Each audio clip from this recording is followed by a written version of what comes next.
ustedes comen y se llama, veamos, el restaurante Dog Patch.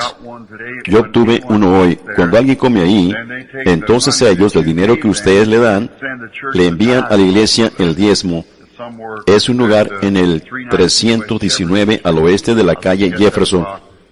Me supongo que esa es la razón que Billy lo tenía puesto aquí, es para que ellos lo pudieran ver. Eso está muy bien. Miren, hermanos, yo no sé cuál es su procedimiento en las reuniones de los hombres, no sé exactamente lo que hacen ustedes, o cómo llevan a cabo sus reuniones. Y si me salgo aquí del horario, bueno, fuera de la rutina regular, bueno, déjenmelo saber. Se propuso que esta noche, y yo pensaba, pues cené no hace mucho con nuestro muy amado pastor, el hermano Neville, y estaba hablando con él de algo que estaba en mi corazón.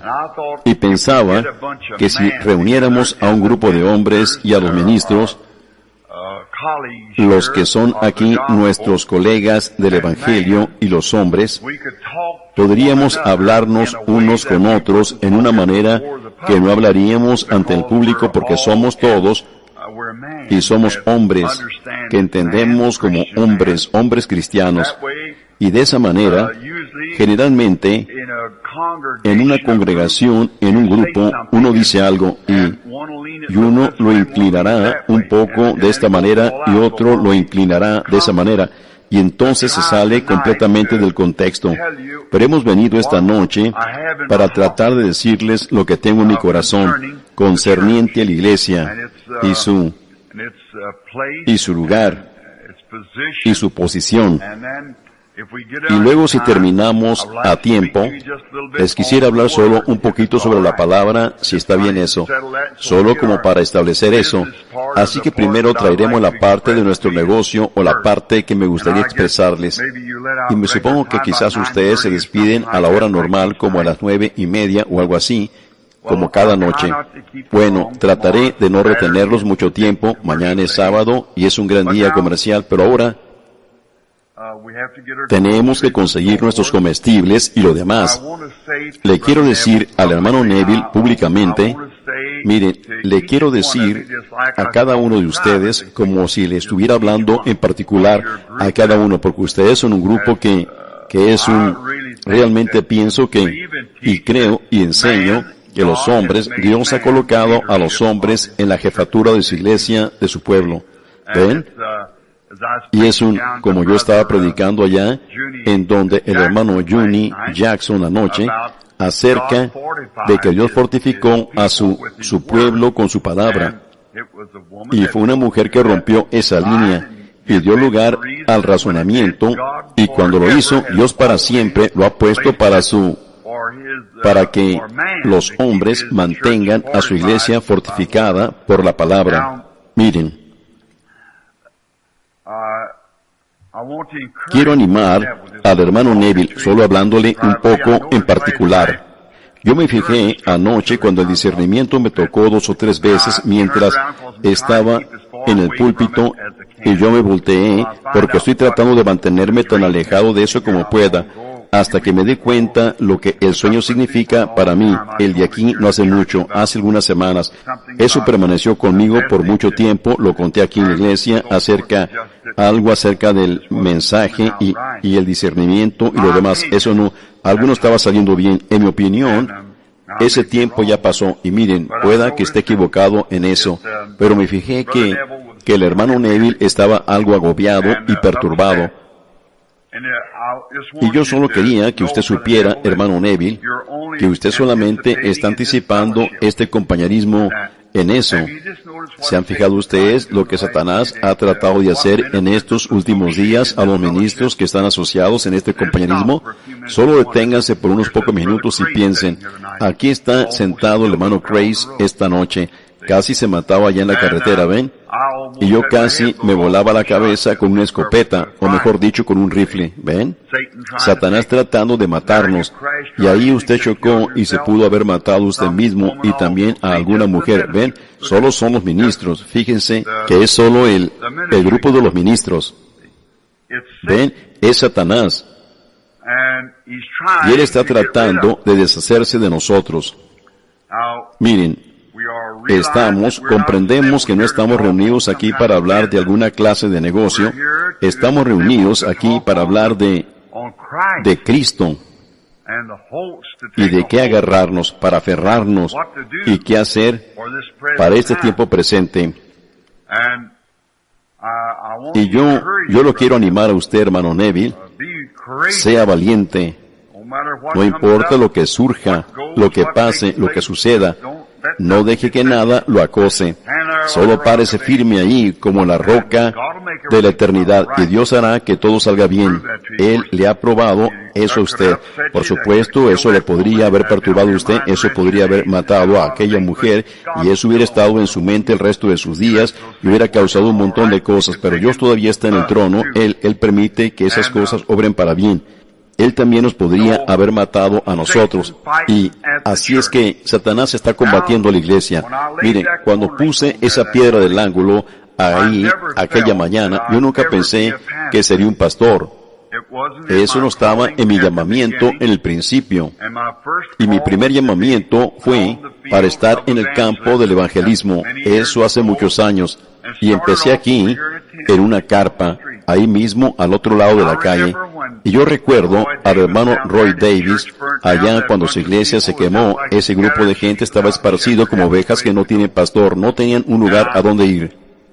Y yo, el señor Iftenberg, era el jefe de la policía en ese entonces y me llamó para que fuera allá y me dijo, estamos aquí para ayudarte. Dijo, yo soy católico, pero dijo, esas personas, dijo, ellos probablemente no tienen ropa. Era durante el tiempo de la depresión. Dijo, ellos van a otras iglesias y se sienten fuera de lugar. Y ellos son buenas personas y yo conozco a muchos de ellos. Él dijo, Billy, si tú quieres empezar una iglesia, él dijo, quiero que sepas que te apoyaremos en cualquier cosa que podamos hacer para ayudarte.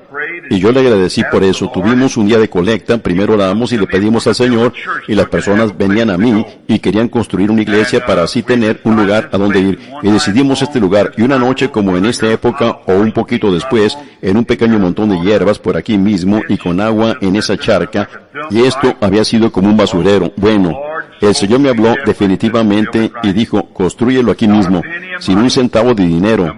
Y entre nosotros teníamos como 80 centavos o $1. Y eso es, por supuesto, ustedes se reirían de eso ahora. Pero hermano, eso era bastante dinero en ese entonces. Cuando algún vecino cocinaba una olla de frijoles, invitaba al vecino, el cual no había comido nada por 3 o 4 días para que fuera y comiera un poco de ellos. Esos eran tiempos difíciles. Muchos de los jóvenes nunca han visto eso. Pero ese fue un tiempo difícil. He visto el tiempo en que se podía pasar en esta iglesia el plato de la ofrenda 2 o 3 veces y conseguir 30 centavos con el lugar atestado y rogándoles. Eso sería, uno probablemente conseguía 30 centavos y esa era una buena ofrenda. Ven, fue realmente un tiempo difícil. Y no teníamos nada con qué construir. Sin embargo, el deseo de la gente era de construir una iglesia para que pudiéramos tener un lugar a donde ir, porque en aquellos días el mensaje, bueno, ustedes piensan que se piensa mal del mensaje ahora, pero lo deberían haber conocido en ese entonces cuando no había nadie. Y luego, acerca de este bautismo en agua en el nombre de Jesucristo y las bendiciones y las cosas en las que creemos y por las cuales nos paramos firmes.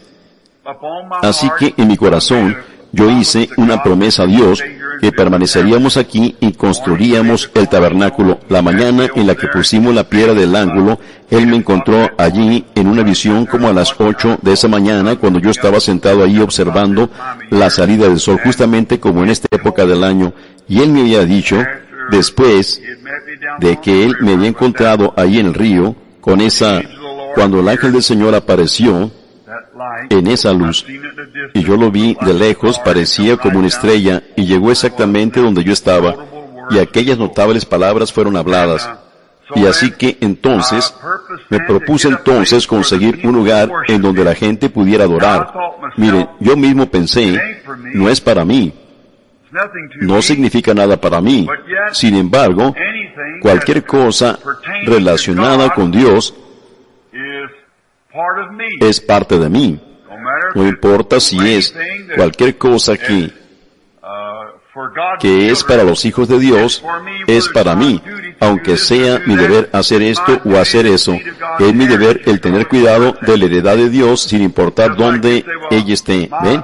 Como por ejemplo, si usted dijera, como por ejemplo, si usted fuera un muchachito y diría, mi negocio es solo cortar la leña, no meterla a la casa, deje que Juan la meta, no importa si le cae nieve o si le llueve, deje que él salga y la recoja. No, es su deber como un hijo de ese hogar el encargarse que esa leña no se moje por causa de su mamá. Ven, métala a la casa. Si dicen, Frank debería haber ido a traer el agua, ese no es negocio mío, pero si Frank no trajo el agua, es negocio suyo encargarse del agua. Eso es todo. Miren, así es como funciona, y así es como funciona también en la familia de Dios.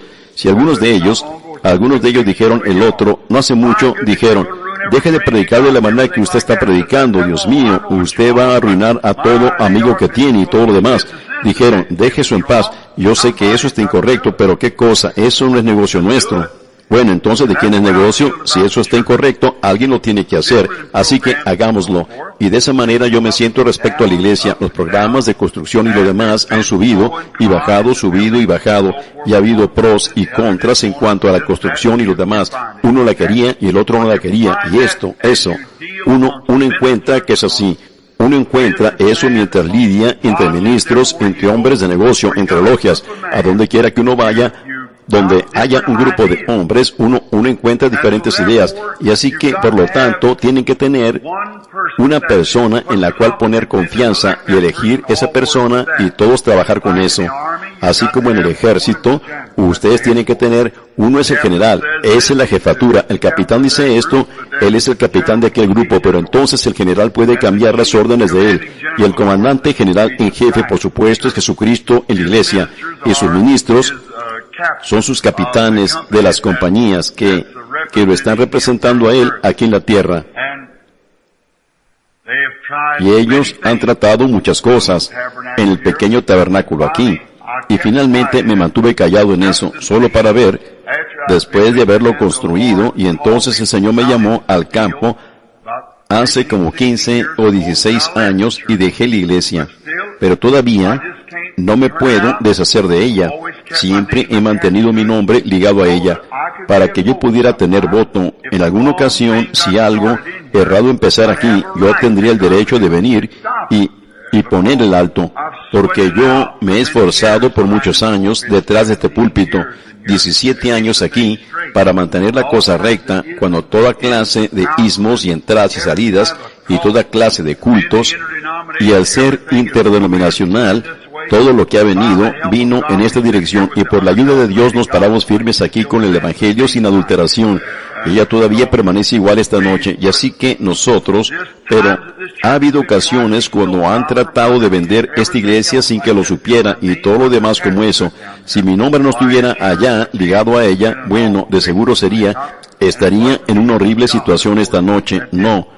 Y no fui yo, sino que fue Dios, por supuesto que lo hizo. Y entonces, de la manera que la ve ahora, llegando al lugar en el que está, y estamos viviendo en una gran hora.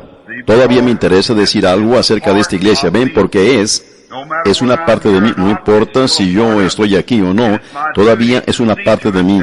Y es mi deber tratar de que funcione limpiamente, claramente, y lo mejor que yo pueda para el reino de Dios. Y estoy muy agradecido que en estos días veo que ella tiene pequeños satélites, por lo cual estoy agradecido. El hermano Grace aquí y su grupo en Sellersburg, y el hermano allá atrás que acaba de tomar el lugar del hermano Snelling en Utica, y el hermano Rado aquí y el hermano Junior Jackson, y esos preciosos hermanos quienes son hombres finos, maravillosos hombres de Dios.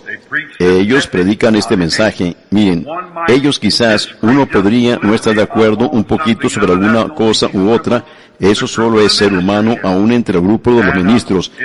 Y si ministros tienen una pequeña diferencia, no habrá ni una sombra de diferencia en ello. Quizás uno podría decir, yo creo que el milenio vendrá y Jesús estará sobre un caballo blanco. Y otro dice, yo creo que cuando Él venga, Él vendrá sobre una nube blanca.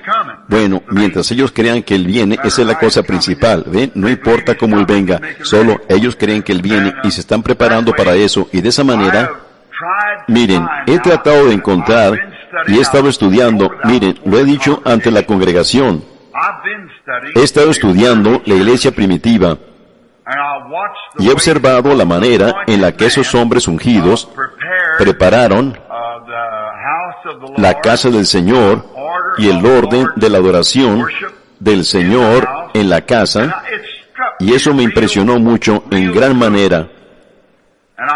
Y prediqué aquí hace tiempo sobre el tema de Joel 2, yo os restituiré, dice el Señor, todos los años que se comieron la oruga y la langosta y el revoltón y demás. Y empecé a estudiar sobre eso, acerca de lo que esos hombres hicieron y de la manera en la que ellos cuidaron de la iglesia, que Dios les había dejado para supervisar. Miren, vamos a empezar con la iglesia primitiva y traer por unos 5 minutos lo que ellos hicieron, y luego les puedo mostrar la visión que yo tengo para el futuro. Miren, en el principio, la iglesia fue inaugurada en Pentecostés, y ahí el Espíritu Santo cayó sobre ellos, pues Jesús había escogido los 12, y uno de ellos había caído, y ellos habían escogido a Matías para que tomara su lugar. Y el Espíritu Santo esperó hasta que todo eso estuviera en orden antes de que llegara. Ellos tuvieron que escoger uno que tomara el obispado de Judas, que cayó por transgresión, para cumplir la Escritura. Y yo creo que todas estas cosas tienen un tiempo de demora, de espera, pero está esperando el tiempo para que sea cumplida la Escritura, hasta que todo esté correcto, todo esté en orden, esperando. Muchas veces nos ponemos pacientes, impacientes. Como un niño, nosotros tenemos grandes expectaciones y muchas veces nos adelantamos mucho, y eso solo obstaculiza la obra hasta que la obra nos alcanza. ¿Ven? Nosotros solo debemos avanzar reverentemente teniendo un propósito en el corazón de que Dios, si Él deseara, usarnos de tal y tal manera, pero esperemos hasta que Él abra el camino, porque Él tiene que ir por delante de nosotros. ¿Recuerdan ustedes a David cuando iba a la batalla aquella noche? Él estaba preocupado acerca de esa contienda, y él se recostó debajo de esas balsameras hasta que oyó al Señor en el ruido de las hojas que iba por delante de él. Entonces él fue con valor, porque él sabía que Dios había ido por delante de él. Y si nosotros tan solo hiciéramos eso, hermanos, sabiendo que la batalla debe venir, pero debemos esperar hasta que veamos la mano de Dios yendo por delante de nosotros para abrir el camino. Miren, yo me he fijado cómo es que las iglesias, el evangelismo, se empezó a esparcir por todas partes. Y entonces tomaremos, por ejemplo, el Pablo llegando a ser un gran misionero a nuestro pueblo. Nos damos cuenta que él iba a donde quiera, que el Señor lo guiaba, y él estableció a la iglesia. Y era una nueva fe. Las iglesias de aquellos días, como las de Asia Menor y por toda Europa, ellas no creían ese mensaje. Y cuando él había predicado el mensaje, y muchos fueron convertidos a él, entonces no había nadie. Si él hubiera dejado a la gente en esa condición, ellos se hubieran extraviado de regreso a sus dioses paganos y al judaísmo y a lo que fuera, porque la gente no tenía nadie que les enseñara. Los convertidos, ellos no tenían ningún lugar a donde ir. Así que Pablo estableció iglesias en diferentes partes de la nación. En cada una de esas iglesias, él dejó a alguien que estaba en orden, un hombre que era digno de confianza, un hombre que era conocido como un pastor, un ovejero, o un... Luego, después de que esa iglesia entonces llegó a ser, otras pequeñas iglesias salieron de ella. Hombres jóvenes y ancianos se levantaron y formaron iglesias de esa. El hombre que estaba encargado de la primera iglesia era llamado el obispo. Y luego, los suyos que salieron de él, sus hijos, eran llamados ovejeros o pastores. Y entonces ese grupo de pequeñas iglesias, todas regresaban a ese obispo. Como por ejemplo, en el tiempo de Ireneo, él continuó con esa misma cosa. Martín continuó con esa misma cosa. Policarpo continuó con esa misma cosa. Y así sucesivamente, a través de las edades, ellos tuvieron eso. Y entonces el apóstol de la iglesia, el apóstol, ese era él, era Pablo. Y cuando Pablo partió, Juan se quedó encargado de la iglesia. Y cuando Juan partió, Policarpo se quedó encargado. Cuando Policarpo partió, Ireneo se quedó encargado. Y así sucesivamente, Martín y los demás. Así siguió adelante hasta que la Iglesia Católica Romana rompió toda la cosa a pedazos, y los quemó y los esparció, y la oruga se comió esto, y el revoltón se comió eso, y lo demás, se comió eso y se comió eso, hasta que lo redujeron hasta el tallo. Miren, pero Dios prometió restaurar otra vez esa misma cosa. Yo creo con todo mi corazón que estamos viviendo en los últimos días. Yo creo que no hay mucho que rompería cualquier interpretación de las Escrituras puede estar equivocada, que nada impediría a Jesús venir esta noche. Yo creo que lo poquito que resta para ser cumplido se pudiera cumplir antes que raye el alba, y yo viera, y yo puedo estar equivocado en cuanto al tiempo de ese cumplimiento, pero está a la mano. Yo creo eso. Y recuerden, Pablo creyó eso, Juan creyó eso, Policarpo creyó eso, Ireneo creyó eso, Martín creyó eso, todos los demás lo creyeron. ¿Qué si Dios le hubiera dicho a Juan el revelador, mira, transcurrirán 2000 años antes de mi venida? Juan hubiera venido y le hubiera dicho a la iglesia, bueno, me imagino que más nos vale comer, beber y regocijarnos porque habrá muchas generaciones, ¿ven? Jesús no viene por 2000 años, ¿ven? Así que, ven, la iglesia hubiera sido negligente, no hubiera estado en línea, no hubiera estado esperando. Y después de todo, depende de la expectación de ustedes. Si ustedes duermen en esa vigilia, ustedes despertarán con esa misma expectación, porque eso no los va a impedir en nada. Ustedes estarán ahí justo a tiempo de todas maneras, ¿ven? ¿Ven lo que quiero decir? Miren, cuando San Martín despierte en la resurrección, San Pablo, todo el resto de ellos, será tan reciente para ellos como si hubieran estado en la batalla luchando, porque ellos murieron bajo esa misma expectación, esperando su venida, y habrá una voz que vendrá y resucitará toda la iglesia, ¿ven? Ahí terminará todo, así que no importa. ¿Ven? Le debemos estar esperando a Él ahorita mismo. Aún no sabemos. Eso posiblemente pudiera acontecer en 100 años a partir de ahora. Pudiera acontecer en 500 años, en 1000 años, en 10,000 años, yo no sé, nadie lo sabe. Pero digamos, por ejemplo, que viviéramos cada día como si Él viniera ese día. ¿Ven? Si nosotros viviéramos como si Él viniera este día, cuando despertemos, si dormimos y despertamos en la resurrección, será tan reciente como si nos acabáramos de dormir y nos acabáramos de despertar. La trompeta sonará y los muertos en Cristo resucitarán primero. Nosotros los que vivimos, los que hayamos quedado, seremos arrebatados juntamente con ellos para recibir al Señor en el aire. ¿Ven? Así que será así de reciente. Pero miren, hasta ese tiempo, hasta que Él venga, queremos vivir cada día como si Él pudiera venir en el momento que sigue, porque podría ser el fin de la vida de ustedes en ese momento. Ustedes no saben cuándo ustedes van a partir. Estos pueden ser algunos de nuestros últimos respiros, los tenemos en nosotros ahora mismo. Así que ustedes quieren vivir como si así fuera. Pero miren, para avanzar más, tenemos que dejar huellas aquí, en las arenas del tiempo, para que otros las puedan ver. Si Pablo no hubiera seguido adelante de la manera que él siguió, entonces Juan no hubiera sabido cómo seguir. Si Juan no hubiera seguido adelante, Policarpo no hubiera sabido cómo seguir. Si Policarpo no hubiera seguido adelante, Ireneo no hubiera sabido cómo seguir. Si Ireneo no hubiera seguido adelante, Martín no hubiera sabido cómo seguir. ¿Ven lo que quiero decir? Cada uno tiene que dejar huellas en las arenas del tiempo.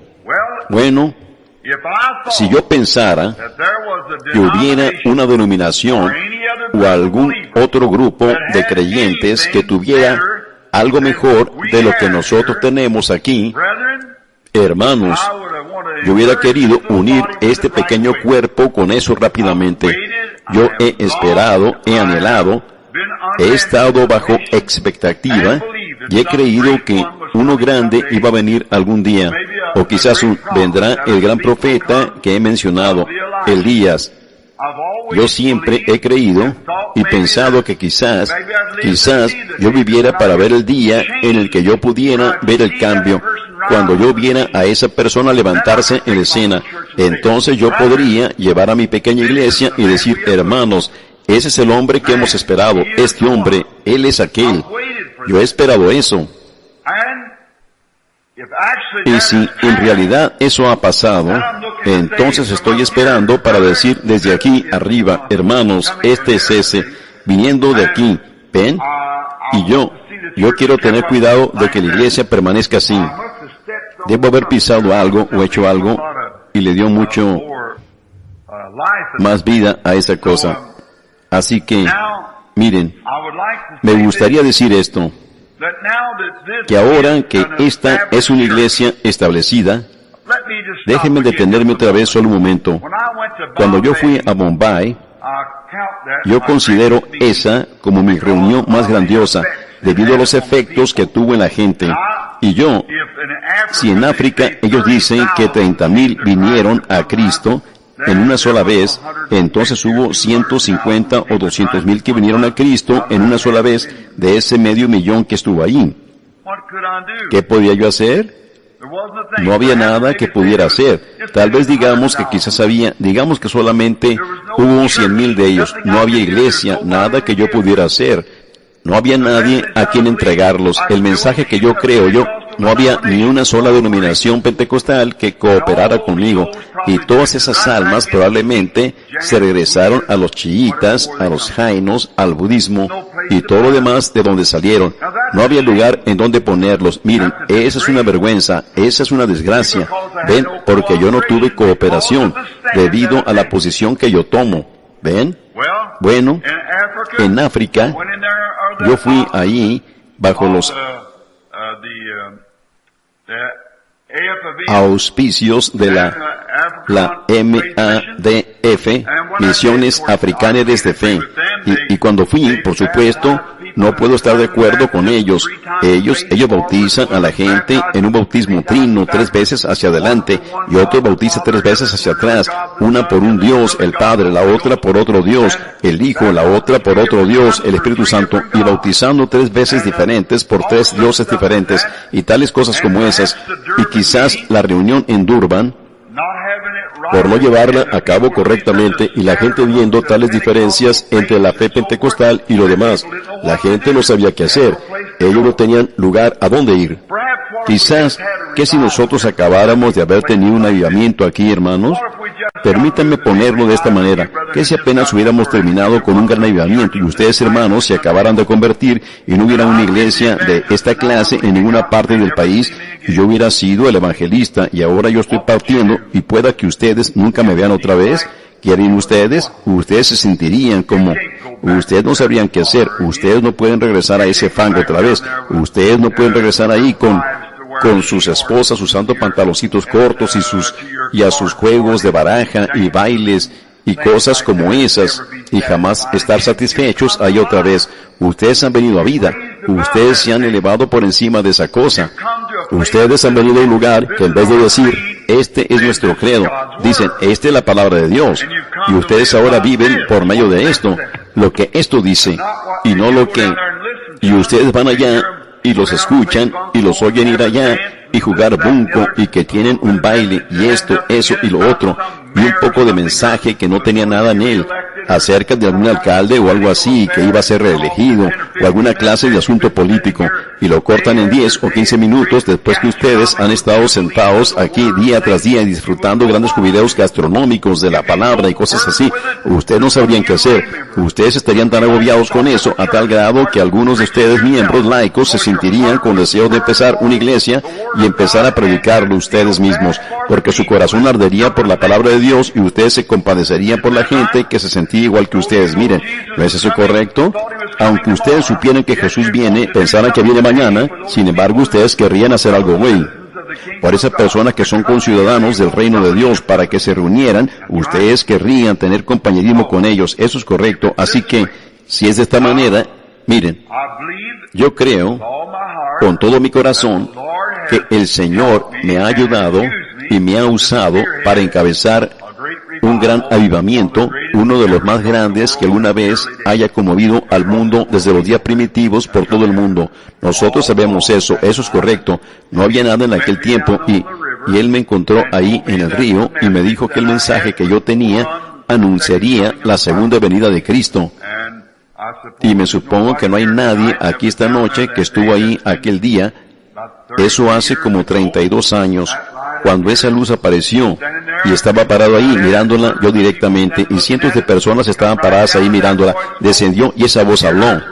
Años después es extraño que la cámara tome la misma fotografía y que se mire de igual manera, exactamente lo que les dije allá en el río. Miren, pueda que esté equivocado en muchas cosas, hermanos, pero yo no quiero ser un hipócrita, yo quiero ser honesto y recto con ustedes.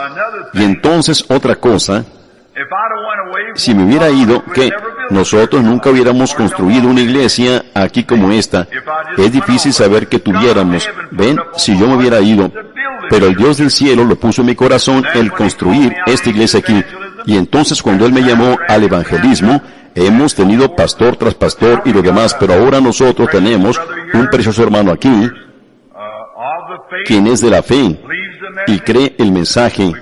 Tenemos otros hermanos aquí que creen el mensaje, teniendo... Estoy hablando muy fuerte, hermano Biller. Muy bien, veamos. Sí, conseguimos el material. Y miren, ustedes dicen, bueno, hermano Branham, si ellos no oyen estas señales y prodigios del gran Dios del cielo, ¿cómo lo vamos a hacer nosotros? Bueno, miren, ¿qué si San Pablo hubiera tenido esa misma idea? ¿Ven? ¿Qué? Pero no tuvo esa idea. Esos obispos permanecieron muy leales al mensaje. Y ellos, y Pablo, de vez en cuando, después de hacer sus viajes, ustedes han leído en la Biblia cómo él visitaba nuevamente a esas iglesias, hablaba con los pastores y con los obispos y los demás, y recibió socorro de la gente, y disfrutó de unos grandes momentos de compañerismo, igual que un avivamiento o unos grandes momentos de jubileo, y el Espíritu Santo caía sobre ellos y salían los mensajes.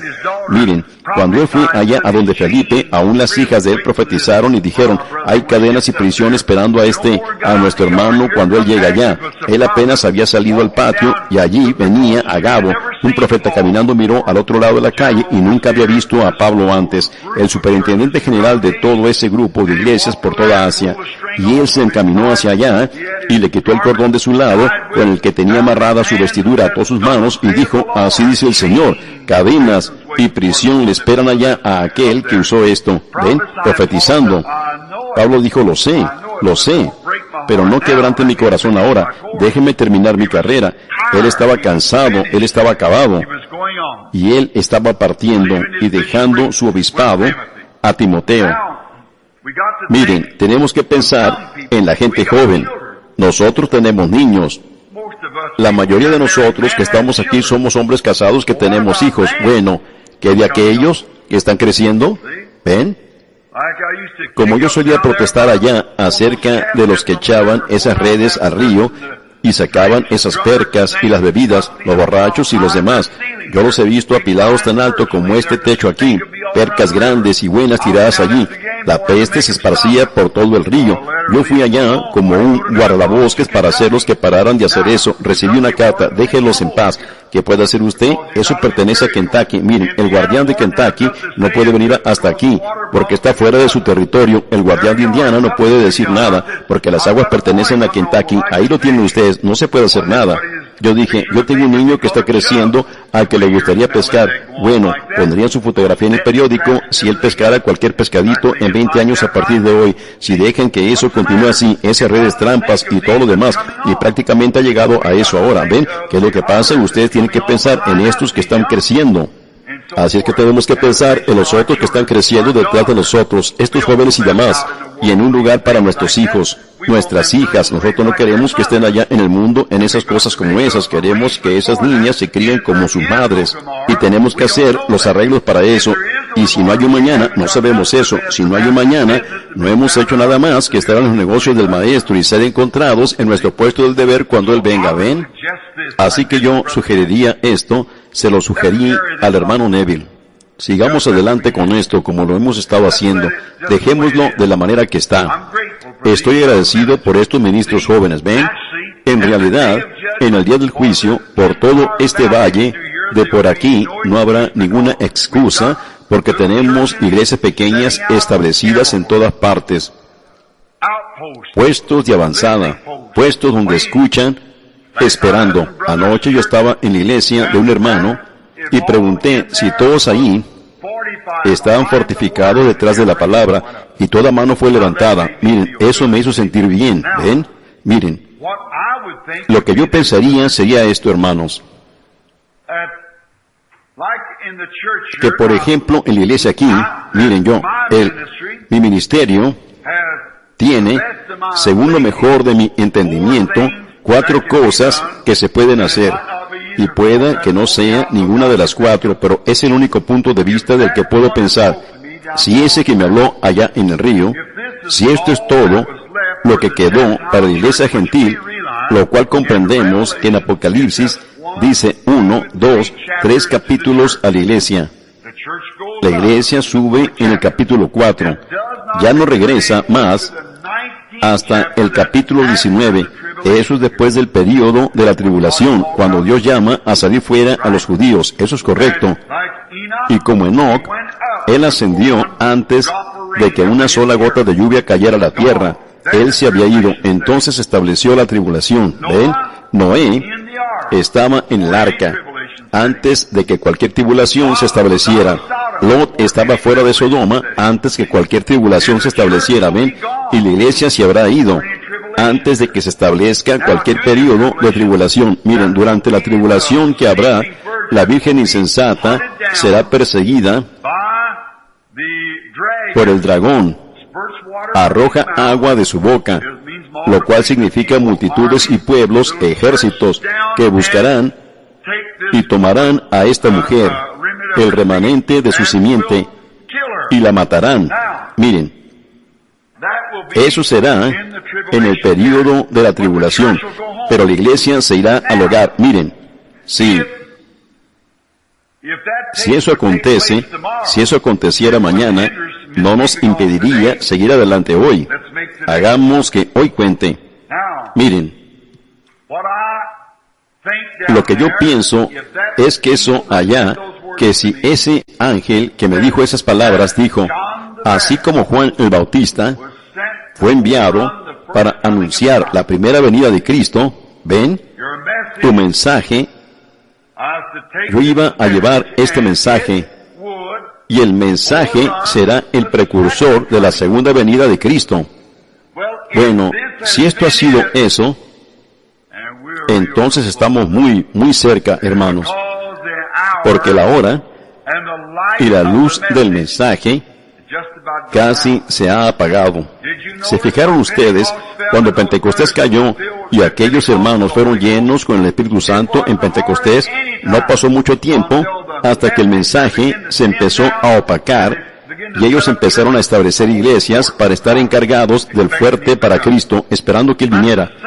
Bueno, esa es la misma cosa que está sucediendo hoy. Si la Escritura es verdad, yo restauraré, dice el Señor, todo lo que la oruga y el revoltón se han comido. Miren, si esto es eso, si ese es el mensaje, y que Dios me perdone, yo no lo sé. Si esto es eso, entonces realmente el tiempo está a la mano, porque el mensaje ha terminado. Y la otra noche yo estaba soñando que yo había ido a tener discernimiento, donde una gran multitud de mis amigos habían reunido, miles de ellos, en una reunión. Hubo un hombre que vino para recogerme, y generalmente Billy viene para recogerme porque él no habla conmigo. Y este hombre habló hasta por los codos, y antes de que yo llegara allí, toda la unción se había ido de mí para el discernimiento. Y entonces yo dije, bueno, yo iré allá y le predicaré el mensaje diciéndole a esa gente, no se metan con esas denominaciones y lo demás, y salgan así de esa manera. Y cuando llegué a la plataforma, eso se había ido de mí. Yo no sé lo que eso significaba, pero yo seguía adelante. Yo sencillamente no sé. Pudiera ser el fin de mi camino. Pudiera ser la venida del Señor. Pudiera ser el cambio del día. Pudiera ser la venida de aquel poderoso, si es que habrá otro, además de lo que ya ha venido. Pudiera ser eso. Pudieran ser todas esas cosas de las que pudiéramos escoger. Y estando parado aquí esta noche ante Dios, y ustedes hermanos, yo no lo sé. Yo no pudiera decirles, si lo supiera les diría, o no lo mencionaría. No diría algo como esto si no supiese por dónde. Si yo supiera por dónde iba la cosa, yo lo diría, pero no lo sé. No lo sé. Estoy saliendo ahora para reuniones sin una pizca de dirección. Voy porque no me quiero quedar sentado allí sin hacer nada. Me gusta salir a los bosques como le gusta a cualquiera. Si estoy equivocado en esto, que Dios me perdone. Hay tres cosas que me podrían suceder. O es el fin de mi camino, y que este otro venga. He abierto el camino para que Él se quede encargado. Porque recuerde que el que viene para predicar estará de acuerdo con la palabra, restaurando la fe de los hijos hacia los padres. Pudiera ser el fin de mi camino. Pudiera ser que Él está cambiando mi ministerio otra vez al evangelismo para ultramar. O pudiera ser que Él no me va a llamar más como evangelista, y Él me va a llevar a algún lugar en el desierto para ungirme, para enviarme como pienso yo que debe venir el prometido. Pudiera ser cualquiera de esas cosas. Yo no puedo seguir adelante así de la manera como he seguido, porque la gente me ha creído. Yo tengo que decir esto, lo digo ante los hombres. La gente muchas veces me considera ser un profeta. Yo no me considero así a mí mismo. No, Señor, yo no me considero eso. Yo no digo eso para ser humilde, yo digo eso para ser verdadero. Yo no me considero a mí mismo ser un profeta del Señor. Yo no tengo ese honor. Yo creo que el Señor me ha usado en pequeñas cosas especiales para ayudar a poner quizás un fundamento para un profeta que vendrá. Pero un profeta no opera de la manera que yo opero. Miren, ustedes saben eso. Un profeta no es un evangelista. Y un evangelista no es un profeta. Un pastor no es un evangelista. Y un evangelista no es un pastor. Pero Dios ha puesto en la iglesia, primero apóstoles, luego profetas, luego maestros, luego pastores, y lo demás. Dios los puso en la iglesia, y Dios les dio un oficio. Pero la mañana cuando yo puse esa piedra del ángulo, porque, miren, si ustedes son espirituales lo entenderán, porque el clamor de la gente. Si pudieran abrir esa piedra o tomar el libro y leerlo, dice, haz la obra de un evangelista. No me llamó a ser un evangelista, sino dijo, haz la obra de un evangelista, porque vendrá tiempo cuando no sufrirán la sana doctrina,